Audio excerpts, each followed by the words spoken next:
Great to have you on. Thank you so much. So give us a sense of what a ceasefire means to you. So a ceasefire for us right now we are celebrating that we're no longer being bombed. Our people are no longer being bombed. I'm in the West Bank. I wasn't being bombed. So we're celebrating that. The cries and the horrors that I was getting from my friends in Gaza is terrifying, and I wasn't even there. But a ceasefire is a pause. It is a pause until there is accountability and until there's change. And we really need to recognize that as what it is. There's a ceasefire on the bombings in Gaza, but just earlier this week, you had Israeli police shoot in the head to Mohammed Kiwan in al-Fahm. He's 17. You had them kill 7 Palestinians. And this is the police, the army, and the settlers that are currently working together in tandem with they're still chanting death to Arabs for Palestinians with Israeli citizenship, and it's still being called a civil war.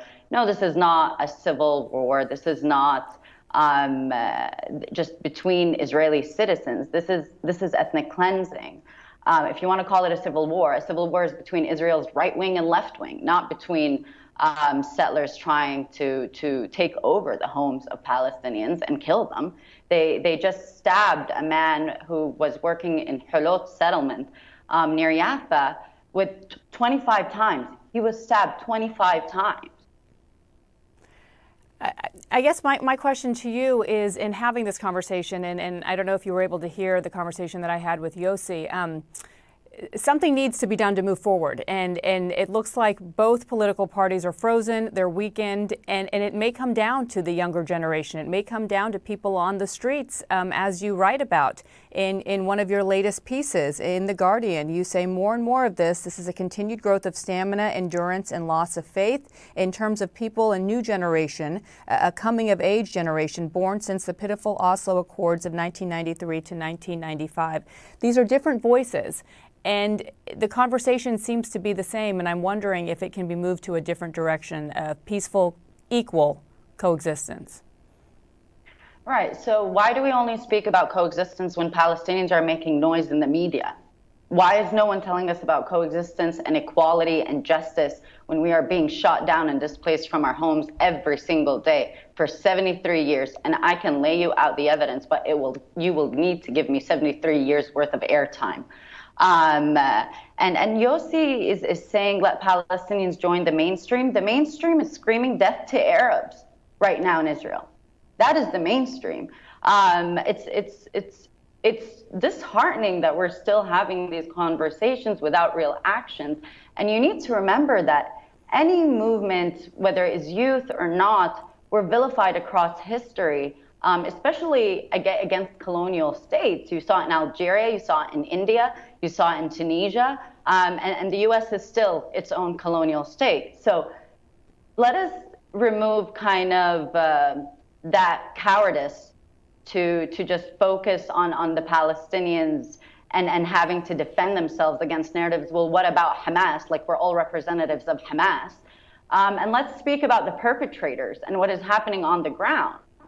Hamas is a militant group in Gaza that is with a population of 2 million people that have been under siege for 15 years. If you would like to go live in Gaza for 2 hours, you can come to me and maybe we can start talking solutions. So in terms of leadership, because we spent a lot of time talking about Israel and the Netanyahu government there, what are your thoughts on the Palestinian leadership, in particular in the West Bank, the Palestinian Authority leadership and Mahmoud Abbas putting a pause on the elections?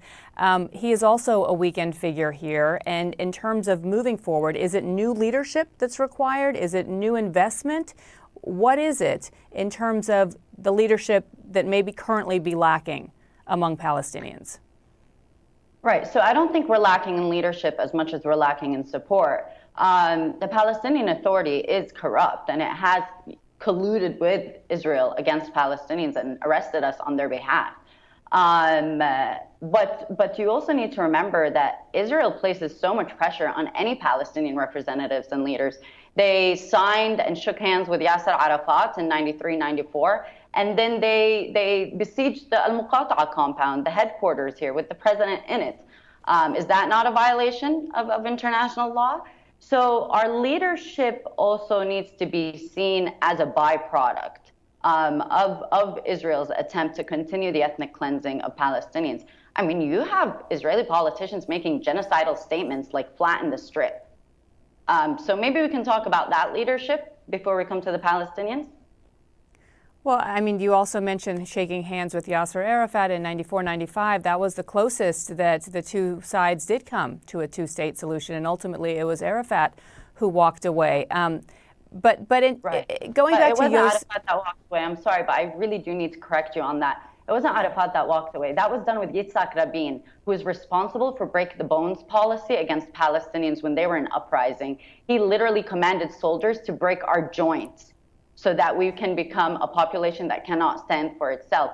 Before you ask us to make any peaceful solutions or to move towards the diplomacy that we all do want to see, we want to be free and we want equality and justice, make sure the leaders that are shaking hands aren't also making commands to break our bones. Is there a viable two-state solution, in your opinion, given the conditions and given the temperature on the ground right now? Why are you limiting yourself to that question?